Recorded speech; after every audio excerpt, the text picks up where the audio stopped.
We are going to present to you the study of Christian Boltanski's book, The Inventory of Objects Belonging to a Young Woman of Charleston. We would like to go through a timeline of Boltanski's life for a better understanding of the artist. Christian Boltanski was born in Paris in 1944.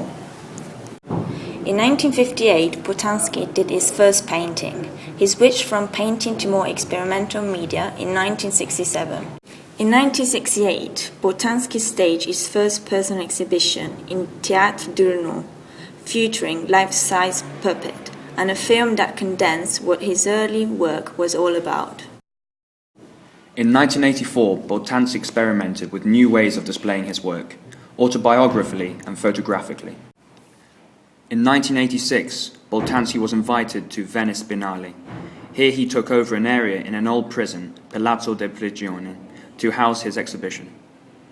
In 1990, Boltanski started the Dead Swiss series. He chose this because, in his words, they have no reason, or at least historical reason, to die. The Heart Archive project started in Japan in 2005. Boltanski's aim is to collect the sound of human heartbeats for a communal library of recordings. In 2010, the Monumento Grand Palais de Paris opens in Paris. The work revolves around the theme of memory, death, and loss. These themes overlap within the book that we will discuss further in the presentation. In 2011, Christian Boltanski presented Chance at the Venice Art Biennale, a thematic exploration exhibition exploring the luck and fate of newborns. Boltanski reminds us that there was never an original pure identity to the past. The book is a collection of anonymous women, where he explores art to transcend individual identity and to function instead as witness to collective rituals and to shared cultural memories. Boltanski's installations are always emotional contemplation of humanity, morality, and individuality. Similarly, Louise Bourgeois also explores the theme of identity. She challenges viewers to make connection between their own lives and the lives staged in the installation.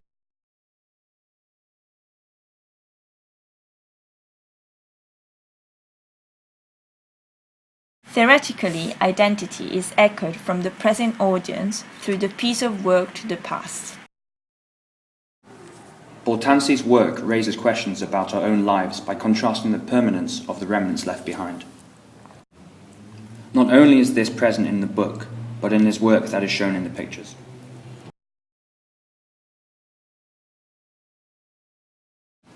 The work evokes an empty, lifeless atmosphere, presenting to us each and every soul left behind. The viewer is made to feel traces of the dead and memories of history through the piles of clothes. Vietnam Veterans Memorial is a national war memorial in Washington, D.C. It is made up of 2 gabbro walls 75 meters long. When a visitor looks upon the wall, his or her reflection can be seen simultaneously with the engraved names. The engraved names and walls create a relationship between the viewer and the memorial.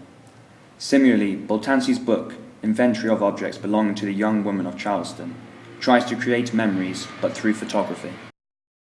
As you have seen, Boltanski not only looks at memory and identity, but also continually refers to themes of death in his work, with particular reference to the Holocaust. The Reserve of Dead Swiss 1990 focused on anonymous dead people and looked at the idea that even though all these individuals had their own identities, they are all the same. Boltanski reminds the viewer of the cold truth that death is inevitable.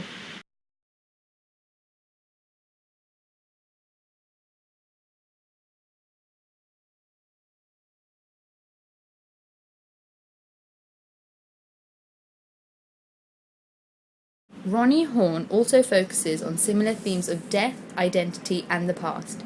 Both pieces of work, You Are the Weather and The Dead Swiss, are cropped close-ups of library images. Horn looks for life and uses live models instead of using anonymous people.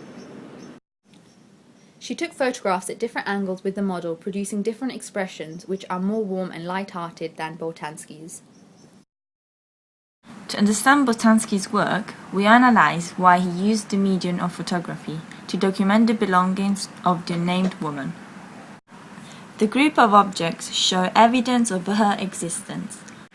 Much like photographs are taken to document a moment in time and represent a person.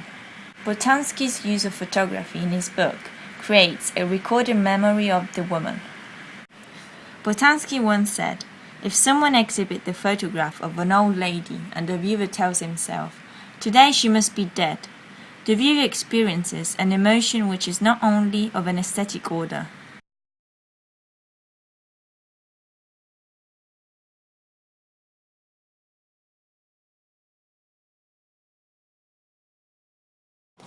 Boltanski's book is an insight into a personal world, a world of an individual's life, and perhaps offers us the decision of what type of world that the young woman from Charleston lived in, for they are all pieces to a bigger picture. As a way of trying to put ourselves into the mind of Boltanski, we decided to devise ourselves with our own book, The Structural Components of Objects and Belongings to Chelsea College of Art and Design. Making our own book gave us the opportunity to examine and reflect on Boltanski's methods and apply them in our own dialect, our own language, one that considers spatial settings and an interest for the architectural world of space. Our book's layout is identical to that of Boltanski's, with a 3x5 picture display on each page, and we have kept it this way to preserve its storytelling style. In our book, we created our own set of images in correlation to those in Boltanski's sketchbook, but translated each individual image into a spatial representation of the original. Despite the lack of flow in what the images represent, one is able to slowly piece together the images and begin to recreate the scene in which they were from. As a pair, the two books complement each other, despite the obvious differences such as age and subject. Boltanski's and our own book share the same story, the former being a depiction of a young woman and her belongings, and the latter being a portrayal of space, and in both a true sense of curiosity are triggered to piece it all together. At the end of this research project, we have extrapolated the essence of Boltanski's philosophy.